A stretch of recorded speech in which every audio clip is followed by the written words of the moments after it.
Hello everyone. पिछले video में हमने पेडिग्री मेथड की बात की थी और इस वीडियो में हम कवर करेंगे बल्क मेथड को।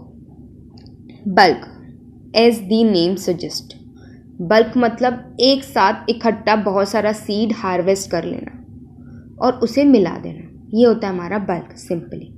तो अगर हमें बल्क मेथड को एक्सप्लेन करना हो तो हम कैसे एक्सप्लेन करेंगे कि सबसे पहले जैसे हाइब्रिडाइजेशन कराते हैं, सिलेक्शन ऑफ पेरेंट का क्राइटेरिया वैसे ही रहेगा जैसे मैंने पिछले वीडियो में आपको समझाया था कि पेरेंट के सिलेक्शन के लिए बहुत सारे पैरामीटर्स होते हैं जिनके बेसिस पे हम पेरेंट का सिलेक्शन करते हैं। तो पैरामीटर्स वही सेम रहेंगे, हम पेरेंट को सिलेक्ट करेंगे, उनका हाइब्रिडाइजेशन कराएंगे, F1 बनेगा, F1 के जो सीड्स हैं उनको हम लगाएंगे तो हमें F2 मिलेगा।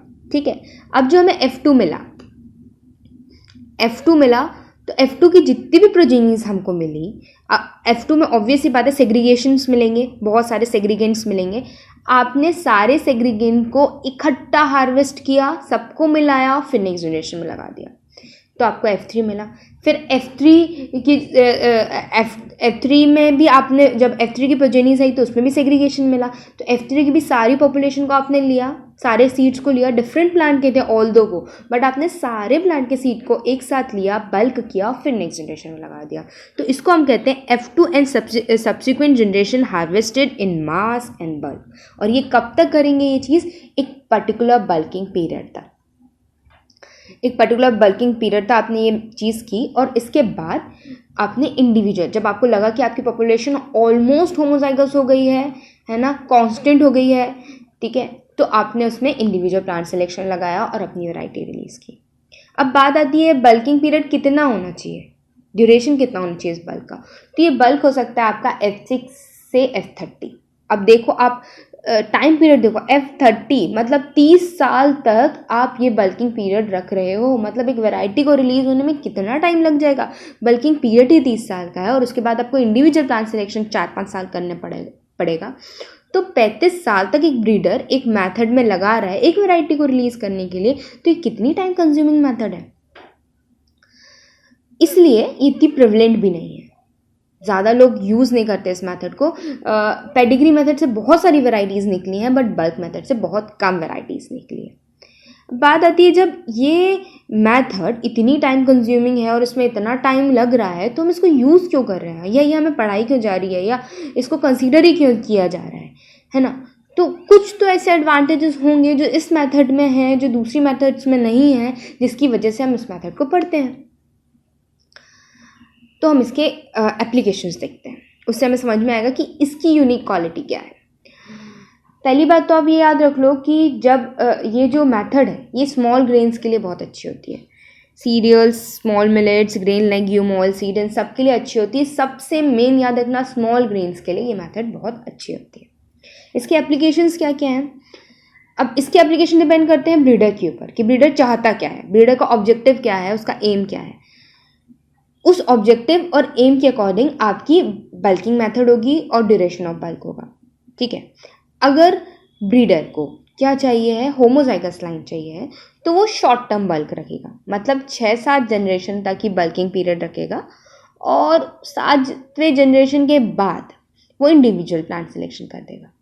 ठीक है, तो 6 साल तक उसकी पॉपुलेशन ऑलमोस्ट स्टेबल हो जाएगी, है ना, होमोजाइगस हो जाएगी। और फिर होमोजाइगस में से वो इंडिविजुअल प्लांट सिलेक्शन करने का हमारा मेन एम क्या रहता है कि आपको सुपीरियर सिलेक्ट करना है, सुपीरियर प्लांट सिलेक्ट करना है। तो उसके बाद वो सुपीरियर होमोजाइगस लाइन सिलेक्ट करेगा, अल्टीमेटली उसको बहुत अच्छी वैरायटी मिल जाएगी। ठीक है, ये किस केस में? अगर ब्रीडर का मन है एक होमोजाइगस लाइन चाहिए ब्रीडर को। तो दूसरा कि अगर एक ब्रीडर को एक ऐसी वैरायटी चाहिए है जो क्रिटिकल एनवायरनमेंट में बहुत अच्छा परफॉर्म करे, है ना।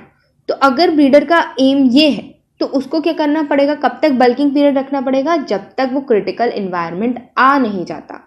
जैसे कि बहुत सारे क्रिटिकल एनवायरनमेंट होते हैं, ड्रॉट होता है, हीट स्ट्रेस होता है, वाटर स्ट्रेस होता है, डिजीज़ हो जाती है कभी।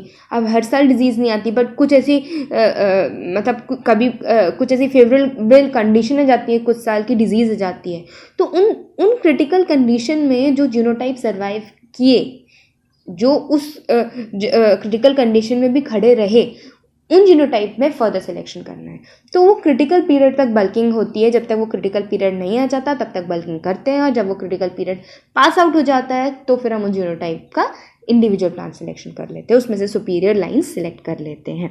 और इस पूरी मैथड को हमने एक नाम दिया है मास पेडिग्री मैथड, और जिसको डेवलप किया था किसने, हार्लन ने। तीसरा आता है allow natural selection to change the genetic makeup of a population. अब ये बहुत ही अच्छा पॉइंट है कि किसी भी दूसरी मेथड से, जैसे पेडिग्री की बात की हमने, बैकक्रॉस की बात भी देखेंगे आगे, तो किसी भी मेथड से पूरी की पूरी पॉपुलेशन का जेनेटिक मेकअप चेंज नहीं होता, कभी नहीं होता, बट इस मेथड से जाता है। जेनेटिक मेकअप का चेंज होना मतलब उसकी जीन जीनोटाइप सब मिक्स हो जाना। तो ये जो genetic makeup, genetic composition change हो रही है पूरी की पूरी पॉपुलेशन की, वो क्यों हो रही है? क्योंकि हम नेचर सिलेक्शन कर रहे हैं, और नेचर सिलेक्शन को अप्लाई होने में टाइम लगता है, नेचर सिलेक्शन को बहुत टाइम लगता है। तो अगर ब्रीडर का मेन एम है कि हमें इस पूरे पॉपुलेशन का जो जेनेटिक मेकअप है वो चेंज कर देना है, तो उसको क्या करना पड़ेगा, बल्किंग पीरियड को बढ़ाना पड़ेगा, उसको एटलीस्ट 20 से 30 जनरेशन तक बल्किंग पीरियड रखना पड़ेगा, तब जाके उसे ये चीज़ मिलेगी। इस मेथड को डेवलप किया था सुनेसन ने, और इसका नाम दिया था evolutionary method of breeding. Evolutionary method of breeding क्यों नाम दिया गया इसका? क्योंकि इसमें आप 30 जनरेशन तक बल्किंग करा रहे हो, उसमें नेचर सिलेक्शन को होने का अलाउ करा रहे हो, तो आप अल्टीमेटली क्या कर रहे हो, एक एवोल्यूशन ही हो रहा है, एक एवोल्यूशन ही क्रिएट हो रहा है। हम सब जो आए हैं इस दुनिया में वो एक एवोल्यूशन के थ्रू आए, हम पे भी नेचर ने सिलेक्शन किया है, तब जाके हम ऐसे बने हैं। हमको पता है कि हम पहले क्या थे, हम पहले बंदर थे, अब हम इंसान हैं, तो हमें नेचर ने सिलेक्ट किया, तब हम ये जो अभी हैं वो बने हैं। वैसे ही हम इसमें नेचर का सिलेक्शन दे रहे हैं 30 साल तक, कि नेचर अपना सिलेक्शन प्रेशर लगाए, और उसके बाद जो बनेगा वो हम मतलब उसमें से आप जीनोटाइप्स को सिलेक्ट करो और उसमें से आप वैरायटी रिलीज करा रहे हो। तो इसलिए क्योंकि एक पर्टिकुलर पीरियड तक इवोल्यूशन हो रहा है, इसलिए इस मेथड का नाम इवोल्यूशनरी मेथड ऑफ ब्रीडिंग रख दिया गया है। अब आती इसकी प्रोसेस तो मैंने समझा ही दी है कि 2 पैरेंट आप लोगे, हाइब्रिडाइजेशन कराओगे। पैरेंट का सिलेक्शन का क्राइटेरिया पिछले वीडियो जैसा, जो पिछले वीडियो में मैंने एक्सप्लेन किया था, उस बेसिस पे सिलेक्शन करना है आपको पैरेंट का, उनका हाइब्रिडाइजेशन कराना है, और 20,000 से ज़्यादा F1s लेने हैं। आप जितने ज़्यादा लार्ज पॉपुलेशन ले सकते हो F1 की, आपको वो लेनी है, ठीक है। उसके बाद आपको F2 से S6 जनरेशन तक 30,000 से 50,000 प्लांट हर साल लेने हैं। 30,000 to 50,000 प्लांट आपको हर जनरेशन में लेने हैं। मतलब 30,000 प्लांट आपने F2 के लिए, फिर F2 से जब F3 को ग्रो किया तो फिर F3 के 30,000 प्लांट लिए, फिर F3 से पूरा जो आपने बल्क लिया सारे प्लांट्स का F4 किया, तो फिर आपको 30,000 से 50,000 लेने, कब तक, F7 जनरेशन तक। F7 जनरेशन में आपको 1,000 से 5,000 प्लांट लेने हैं। क्यों? क्योंकि इसके बाद आपको इस पर अप्लाई करना है इंडिविजुअल प्लांट सिलेक्शन, और इंडिविजुअल प्लांट सिलेक्शन में आप सिंगल पैरेंट सिलेक्ट करते हो। तो F6 तक तो आपने ये चीज़ की। F7 में आपने उसमें से जो 1,000 या 5,000 सुपीरियर जीनोटाइप्स मिले आपने उनको सिलेक्ट कर लिया, और F8 से इंडिविजुअल प्लांट सिलेक्शन किया, F9 में प्रिलिमिनरी यील्ड ट्रायल किया, F10 और 12 में रेप्लिकेशन ट्रायल किया, और F13 में सीड मल्टीप्लिकेशन करा दिया, ठीक है। तो ये पूरी प्रोसेस है आपकी बल्क मेथड की। अब एक चीज़ आती है कि जो बल्किंग पीरियड में कई साइंटिस्ट ने थोड़ा मॉडिफिकेशन किया। उन्होंने बोला कि बल्किंग पीरियड में क्या करते हैं scientist, artificial selection assist nature selection. इसमें ये क्या करते हैं कि ये मैनुअली हर एक जीनोटाइप को या सुपीरियर जीनोटाइप को सिलेक्ट नहीं कर रहे हैं कि ये सुपीरियर इसको ले लेते हैं, ये सुपीरियर इसको लेते हैं, ऐसा नहीं कर रहे हैं बल्किंग पीरियड में। बल्किंग पीरियड की बात कर रहे हैं, इंडिविजुअल प्लांट सिलेक्शन में तो हम ऐसा करते हैं, बट जो बल्किंग पीरियड है जिसमें आप पूरा बल्क लेके नेक्स्ट जनरेशन में लगा देते हो और नेचर सिलेक्शन को अलाउ करते हो कि वो सिलेक्ट करे जिस जीनोटाइप को सिलेक्ट करना है, तो उस पीरियड में कई साइंटिस्ट थोड़ा आर्टिफिशियल सिलेक्शन लगा देते हैं। कैसे आर्टिफिशियल सिलेक्शन लगाते हैं कि वो क्रिटिकल एनवायरनमेंट क्रिएट कर देते हैं कि जो जीनोटाइप्स हैं, आपके जो जीनोटाइप्स आए उसमें आपने क्या किया, कोई स्ट्रेस कंडीशन ला दी, ड्रॉट ला दिया, हीट स्ट्रेस ला दिया, कोई डिजीज़ एनवायरनमेंट क्रिएट कर दिया, और जो जीनोटाइप उस एनवायरनमेंट से बच के निकल गए या सर्वाइव कर गए ना, उनको आपने लिया। तो क्योंकि क्रिटिकल एनवायरनमेंट तक का वेट करेंगे तो बहुत टाइम हो जाएगा, कभी आएगा कभी नहीं आएगा, है ना। तो ये क्रिटिकल एनवायरनमेंट क्रिएट कर देते हैं। इसलिए हम इसको कहते हैं, इसलिए हम इसको टोटल आर्टिफिशियल सिलेक्शन नहीं कहते, हम इसको कहते हैं artificial selection assist nature selection. ठीक है, तो कुछ साइंटिस्ट या कुछ ब्रीडर्स बल्किंग पीरियड में artificial selection assist nature selection कर देते हैं। नेक्स्ट आता है duration of bulk. Duration of bulk वही चीज़ जो मैंने पहले भी समझाई कि अगर इनको होमोजाइगस लाइन चाहिए तो 6 से 8 जनरेशन तक का बल्क करेंगे। अगर इनको क्रिटिकल एनवायरनमेंट तक का वेट करना है तो जब तक तो एनवायरनमेंट नहीं आएगा तब तक आप नहीं कर सकते। और तीसरा, अगर आपको नेचर सिलेक्शन, आपको जेनेटिक मेकअप भी चेंज करना है किसी पॉपुलेशन का, है ना, तो 20 से 30 साल। इसके बाद आता है कि जो हम नेचर सिलेक्शन करते हैं बल्किंग पीरियड के दौरान, जो नेचर सिलेक्शन हो रहा है, नेचर सेलेक्ट कर रहा है जीनोटाइप्स को, तो उसमें होता क्या है एक्चुअली, है ना। तो थोड़ा डीप में जा रहे हैं कि एक्चुअली प्लांट्स में होता क्या है। देखो, अगर वैराइटल मिक्सचर है ना, और उसमें नेचर सिलेक्शन कराते हैं बल्किंग पीरियड में, तो क्या होता है, change the genetic composition of mix population. जो भी मिक्स पॉपुलेशन है ना, उसका जेनेटिक कंपोजिशन टोटल चेंज हो जाता है।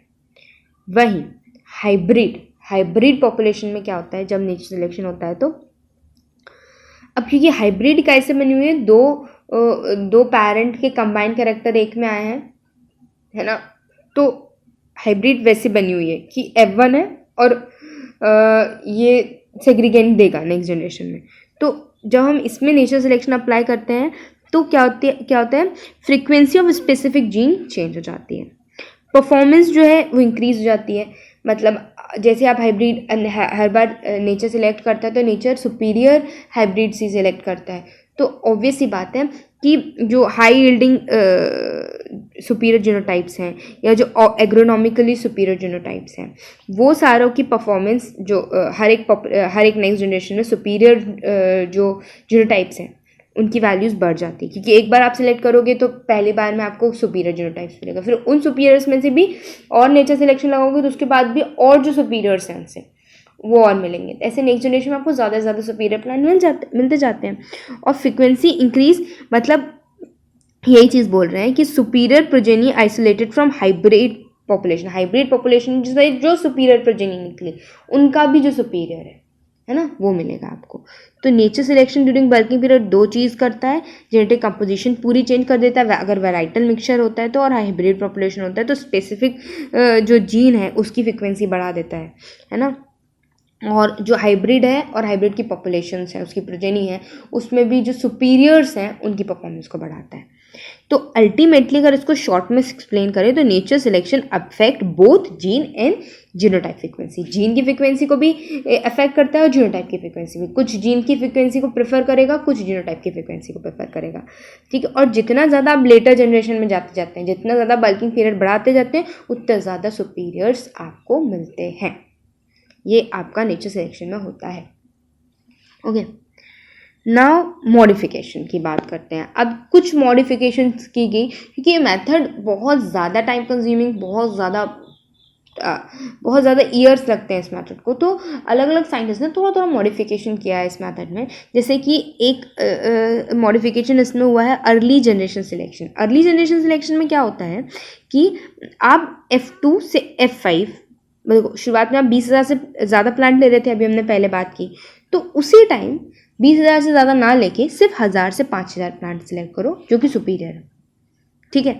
और उनको बल्क करके ही लगाओ, उनका इंडिविजुअल प्लांट सिलेक्शन नहीं करना है आपको, उनको बल्क करके ही लगाना है। लेकिन 20,000 प्लांट मत लो, है ना, या 30 से 50,000 प्लांट मत लो, उसमें से सिर्फ 1,000 और 5,000 प्लांट लो। अर्ली जनरेशन, इसमें हम क्या बोलते हैं कि हमने अर्ली जनरेशन सिलेक्शन लगा दिया थोड़ा सा, ठीक है। और फिर जब ये F5 F6 जनरेशन आए तब आप इंडिविजुअल प्लांट सिलेक्शन कर लो। तो एक मॉडिफिकेशन ये था। दूसरा था selected bulk method. Selected bulk method में क्या था, ये सिमिट मैक्सिको में वीट पे किया गया था, और इसमें क्या उन्होंने बोला था कि आप F2 में F1 मतलब हाइब्रिडाइजेशन कराया, F1 बन गया, F1 लगाया, F2 मिला जो आपको, उसमें आप सिलेक्शन मतलब आप सुपीरियर किस बेसिस पे सेलेक्ट करो, उनकी सीड कैरेक्टरिस्टिक पे। आपने देखा कौन से ऐसे सीड हैं जो आपको अच्छे दिख रहे हैं, जो आपको ऐसा लग रहा है कि वायबल हैं, जो अच्छा परफॉर्म कर सकते हो, तो आपने सीड कैरेक्टर के बेसिस पे F2 का सिलेक्शन किया, फिर F3 लगाया। F3 में भी जो आपको बेस्ट स्पाइक लग रही है, आपने पूरा प्लांट का नहीं लिया, बेस्ट स्पाइक ली सारी और किया बल्क ही। ऐसा नहीं कि बेस्ट स्पाइक लेके लगा दिया एक इंडिविजुअल रो में, वैसा नहीं किया। आपने बेस्ट स्पाइक लगाई, आपने पूरे प्लांट को सिलेक्ट नहीं किया, आपने सारी प्रोजेनीज देखी और उसमें से जो हर एक प्लांट की जो बेस्ट स्पाइक थी उसको लिया और उसको मिला के मतलब बल्क करके नेक्स्ट जनरेशन में लगाया और F7 जनरेशन में आप इंडिविजुअल प्लांट सिलेक्शन करने लगे। तो ये सिलेक्टेड बल्क मेथड था। मेन पॉइंट ये याद रखिएगा। इसके बाद एक नई मेथड आई थी SSD, single seed descent method. तो ये बहुत ही अच्छी मेथड है। सबसे अच्छी मेथड ये इसलिए क्योंकि सूटेबल है फॉर डेवलपिंग ऑफ रिल्स मतलब recombinant inbreed line. Recombinant inbreed line क्या होती है? एक मैपिंग पॉपुलेशन होती है। मैपिंग पॉपुलेशन के बारे में डिटेल में एक वीडियो में मैं कवर करूँगी बाद में, ठीक है। अभी बस आप इतना जान लीजिए कि मैपिंग पॉपुलेशन हेल्प करती हैं मैप करने में, जीन को मैप करने में। तो कोई भी जीन को अगर मैप करना होता है तो पहले आप उसकी मैपिंग पॉपुलेशन बनाना पड़ता है और उस पॉपुलेशन को बनाने के लिए SSD बहुत अच्छी मेथड है, ठीक है। इसमें क्या मॉडिफिकेशन हुआ, इन्होंने बोला अब देखो सिलेक्टेड बल्क में तो आप एक बेस्ट स्पाइकलेट ले रहे थे, इसमें आपने क्या बोला SSD मेथड में कि आपने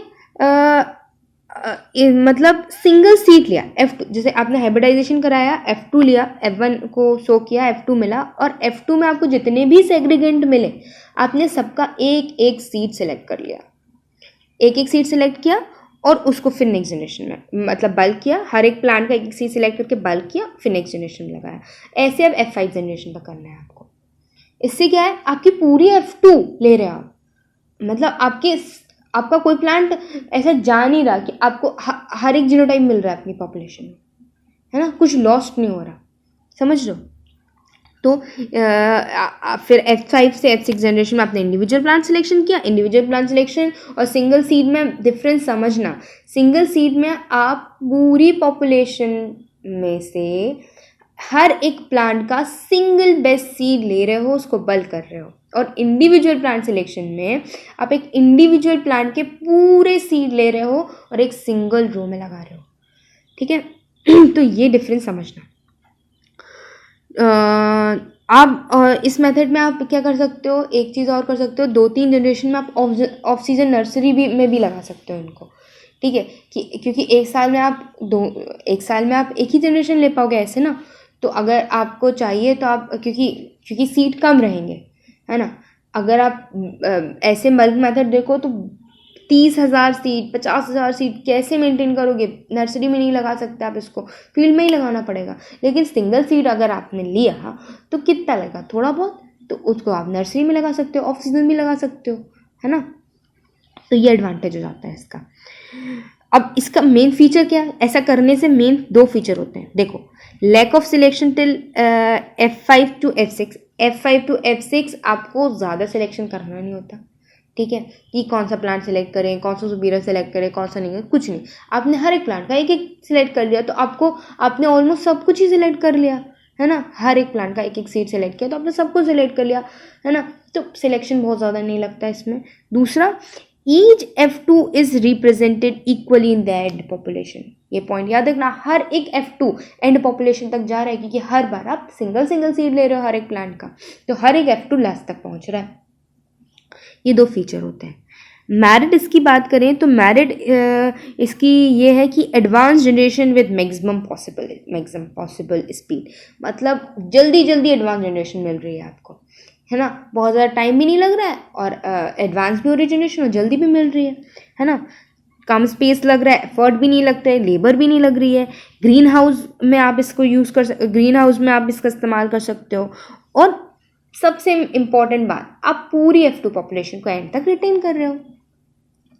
डीमेरिट्स क्या है? तो देखो, किसी चीज़ की मैरिड होती है तो डीमेरिट भी होती है। तो डीमेरिट इसकी ये है कि आप सेग्रीगेटिंग जनरेशन में कोई सिलेक्शन नहीं लगा रहे हो और कभी कभी प्लांट का लॉस बहुत ज़्यादा, क्योंकि आप सिर्फ सिंगल सीड सेलेक्ट कर रहे हो, बाकी प्लांट तो लॉस हो रहा है ना। तो पल्सेस वगैरह में इसका बहुत लिमिटेशन है कि प्लांट का लॉस बहुत होता है इसमें, ठीक है। तो ये 2 डीमेरिट्स हैं।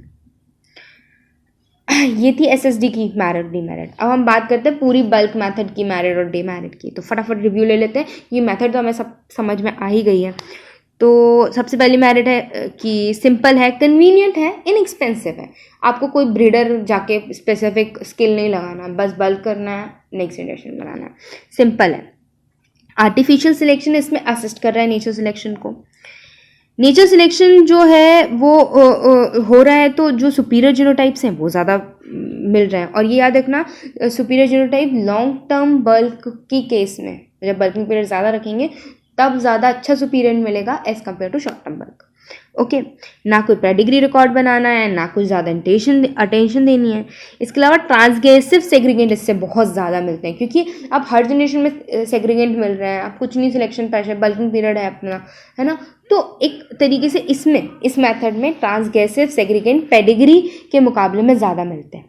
ठीक है, ट्रांसग्रेसिव सेग्रीगेंट मतलब एक्सट्रीम फिनोटाइप्स। ओके, अब क्योंकि more effective than F2 and F3 selection as selection is done when the population become homozygous।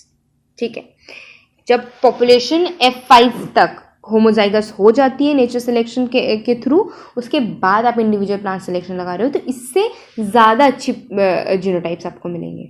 ठीक है, ज़्यादा इफेक्टिव मेथड है ये। ठीक है, स्मॉल ग्रेन्स के लिए सूटेबल है। ठीक है, अडेप्टेबल इन्वायरमेंट, मतलब ऐसी वैराइटीज़ इससे आपको मिलती है जो ज़्यादा अडेप्टेबल है किसी पर्टिकुलर इन्वायरमेंट के लिए। ठीक है, और इससे आपको suitable for study survival of gene and genotype in population. ठीक है, ये बहुत अच्छा इंपॉर्टेंट पॉइंट है और बहुत ही यूनिक पॉइंट है जो आपको किसी भी ब्रीडिंग मेथड में नहीं मिलेगा, कि इस मेथड के थ्रू आप किसकी स्टडी कर सकते हो कि क्रिटिकल इन्वायरमेंट में कौन से जीन्स हैं या कौन से जीनोटाइप हैं जो सर्वाइव कर जाते हैं, तो उसकी भी स्टडी करने में बहुत हेल्प हो जाती है। डीमेरिट क्या है? डीमेरिट है सबसे पहला बात तो लॉन्ग टाइम, 20 जनरेशन 30 जनरेशन से ऊपर तो बल्क पीरियड में ही लग जाता है। अगर शॉर्ट टर्म बल्क आप लेते हो तो जेनेटिक कंपोजिशन में कोई इफेक्ट नहीं आता, मतलब जेनेटिक कोई फ़ायदा नहीं होता, मतलब या तो आपको लॉन्ग लेना पड़ेगा, ठीक है, लॉन्ग में टाइम कंज्यूम होगा, और शॉर्ट लोगे तो इतना इफेक्टिव आएगा नहीं।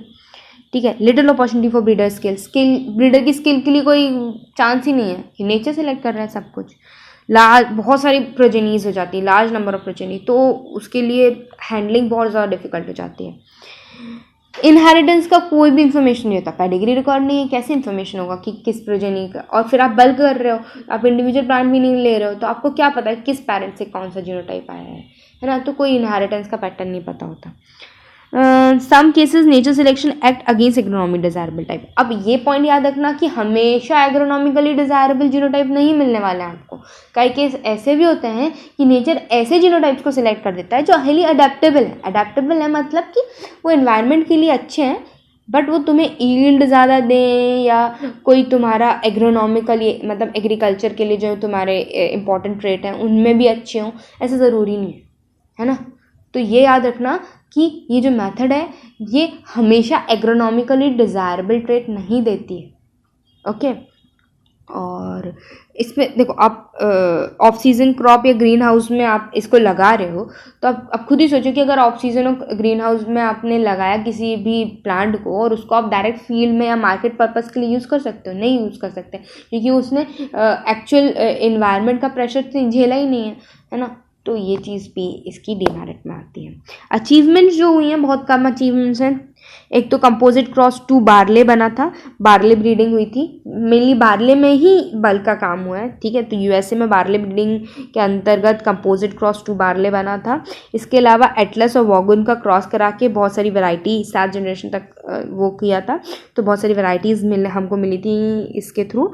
आर्यवत, बीचर, ग्लेशियर एंड जेम, और ब्रेसिका जंसिया में बल्क मेथड अप्लाई की गई थी। तो नरेंद्र राय हमें वैरायटी मिली थी जो कि 1990 में यूपी और एमपी में बहुत चली थी। तो ये हमारा बल्क मेथड पूरा कंप्लीट हुआ डिटेल में। Thank you so much for all the patient listeners. Thank you.